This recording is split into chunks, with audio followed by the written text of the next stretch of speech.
রাত তখন প্রায় 11টা। গ্রামের পুরনো বাড়িটার চারপাশে শুধু ঝিঁঝি পোকার আওয়াজ, আর জানালার কাছে ঠকঠক করে পড়ছে বাতাসে উড়ে আসা ডালপালা। ভিতরে মা একা বসে আছে, সামনে রাখা মোমবাতির আলোতে ছেলের পুরনো ছবিটার দিকে তাকিয়ে আছে। রাজু 3 বছর পর আজ ফিরেছে। শহরে চাকরি করছে বলে যোগাযোগ প্রায় বন্ধ হয়ে গিয়েছিল।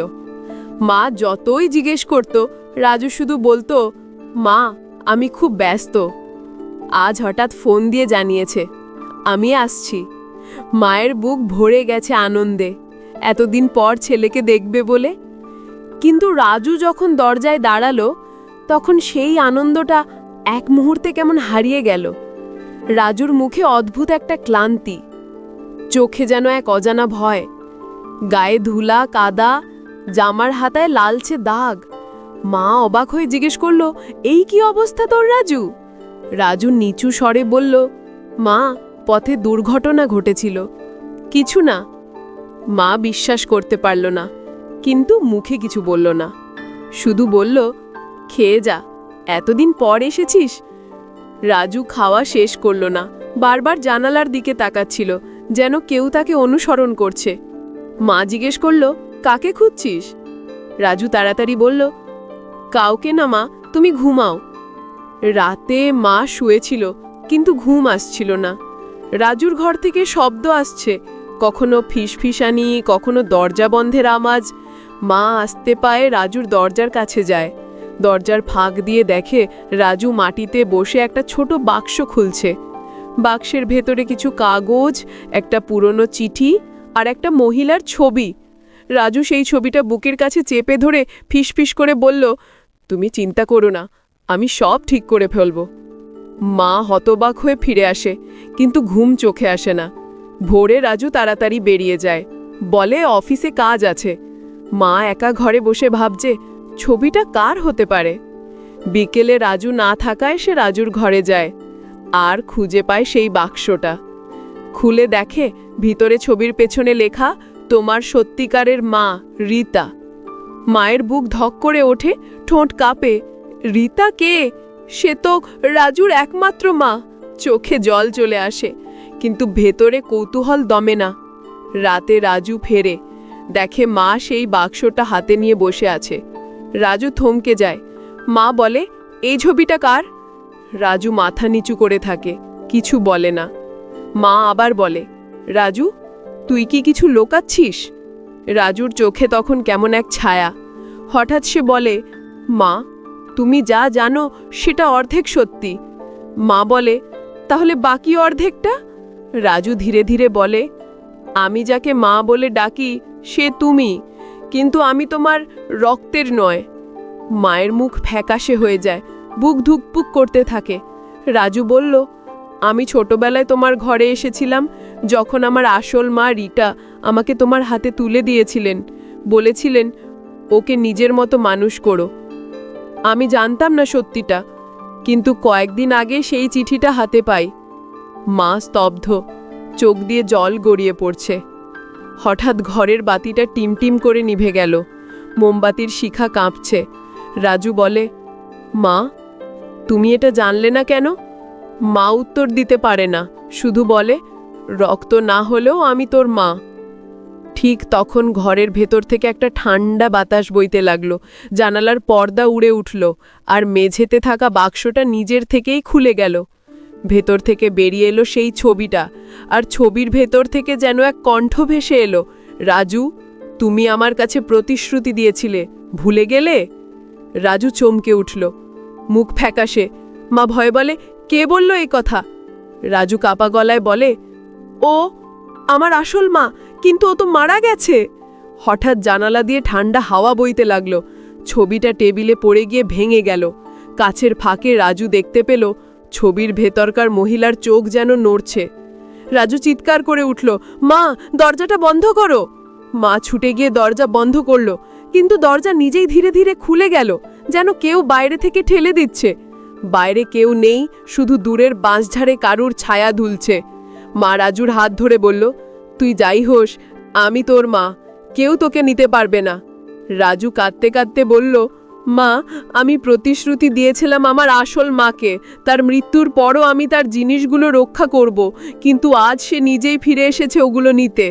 হঠাৎ ঘরের বাতিটা জ্বলে উঠল, দেয়ালে রাজুর মায়ের ছায়ার পাশে দেখা গেল আরেকটি নারীর ছায়া।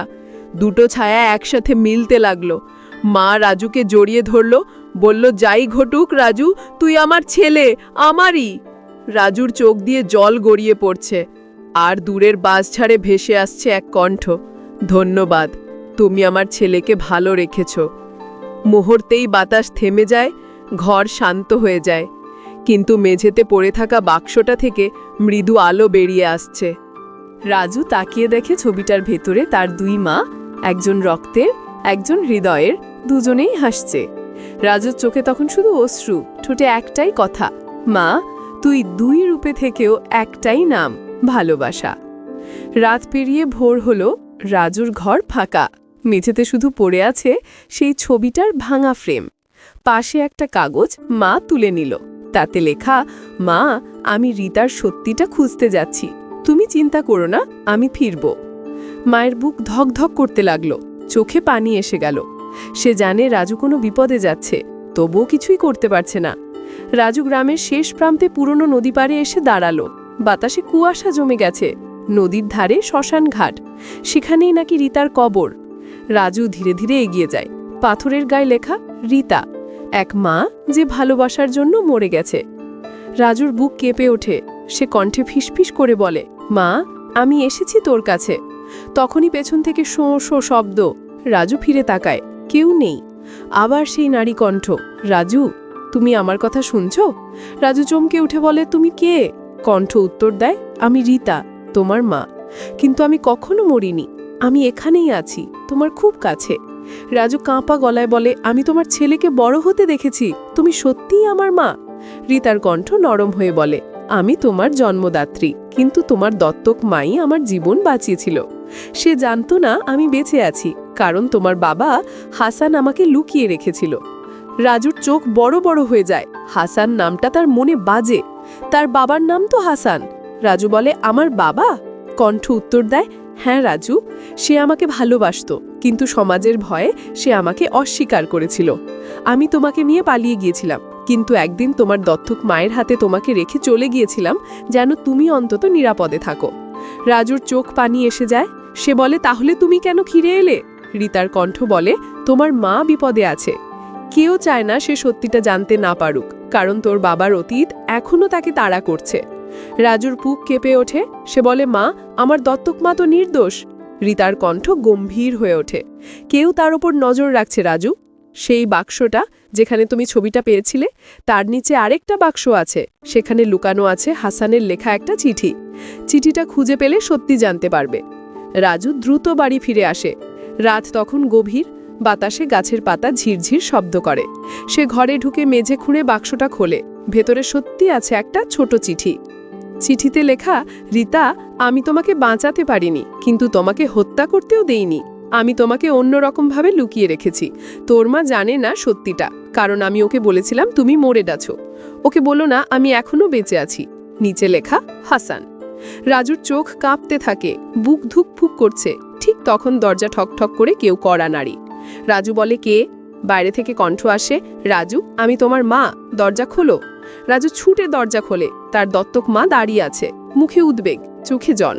মা বলে, রাজু, আমি জানি সব, তুই যা পেয়েছিস তাতে ভয় পাস না। আমি কিছুই জানতাম না, আমি শুধু তোকে মানুষ করেছি।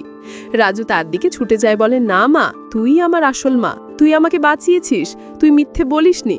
ঠিক তখন ঘরের বাতিটা টিমটিম করে নিভে যায়। মেঝেতে রাখা ছবিটা নিজে থেকেই মোমবাতির আলোতে ঝলমল করতে থাকে। ছবির ভেতর থেকে রিতার কণ্ঠ ভেসে আসে, ধন্যবাদ বোন, তুমি আমার ছেলেকে বাঁচিয়ে রেখেছ। এখন আমি শান্তি পাব। মা চমকে উঠে রাজুর বুক জড়িয়ে ধরে বলে, তুই আমারই সন্তান, আমি তোকে হারাতে দেব না। রাজু বলে, মা, এখন আর কিছুই লুকাবো না, তোর আর আমার কেউ আলাদা নয়। ঘরের ভেতর আলো ছড়িয়ে পড়ে, বাতাস থেমে যায়। ছবির ভেতর রিতা মুচকি হাসে। ভোর হলো। রাজু ঘরে বসে সব ঘটনা মনে করল। রাতের কুয়াশা এখন আলোয় ভেঙে গেছে। মা পাশে বসে হাত ধরে তাকে শক্ত করে জড়িয়ে ধরল। রাজু ফিসফিস করে বলে, মা, সব সত্যি আমরা জানলাম। মা ধীরে বলে, রাজু, হ্যাঁ, কিন্তু জীবনে শান্তি পেতে আমাদের সিদ্ধান্ত নিতে হবে। রাজু বলে, মা, আমরা কি করব?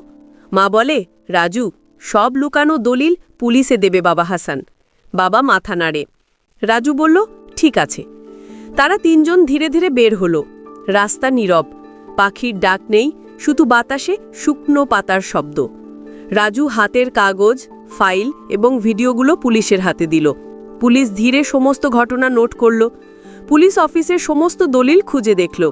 রাজু মাকে জড়িয়ে ধরে বলে, মা, এখন সব ঠিক হবে। মা চোখে জল ধরে হাসল। মা বলে, রাজু, হ্যাঁ, সব ঠিক হবে। হাসান পাশে দাঁড়িয়ে ফিসফিস করে বলে, রাজু, আমি সব স্বীকার করেছি। সত্যি প্রকাশ পেলেই সবাই শান্তি পাবে। রাজু বলে, বাবা, এখন আমরা কি করব? মা ধীরে বলে, রাজু, এখন আমরা নতুন জীবন শুরু করব। রাজু চোখ মুছে মৃদু হাসল। তারা তিনজন ধীরে ধীরে বাড়ি ফিরে আসে। রাস্তার আলো ঝলমল করছে। চারপাশে কুয়াশার ভেতর সূর্যের আলো ঢুকছে। রাজু ঘরের কোণে রাখা ছবিটির দিকে তাকায়। ছবির ভেতর রীতার ছায়া মৃদু হাসছে। রাজু মায়ের দিকে তাকিয়ে বলে, মা, আমি আর কখনো ভয় পাবো না। মা চোখে জল ধরে হাসে। বাবা পাশে দাঁড়িয়ে বলে, রাজু, সব অতীত শেষ, আজ থেকে আমরা নতুন জীবন শুরু করব। রাজু ফিসফিস করে বলে, মা বাবা, আমাদের জীবন এখন শান্তি এবং ভালোবাসায় ভরা। ঘরের ভেতর আলো ঝলমল করছে। বাতাস থেমে গেছে। রাজু জানালো, সব অতীত শেষ, আজ থেকে তারা তিনজন নতুন জীবন শুরু করল। শান্তি, ভালোবাসা এবং নতুন সূর্যের আলো তাদের জীবন ভরিয়ে দিল।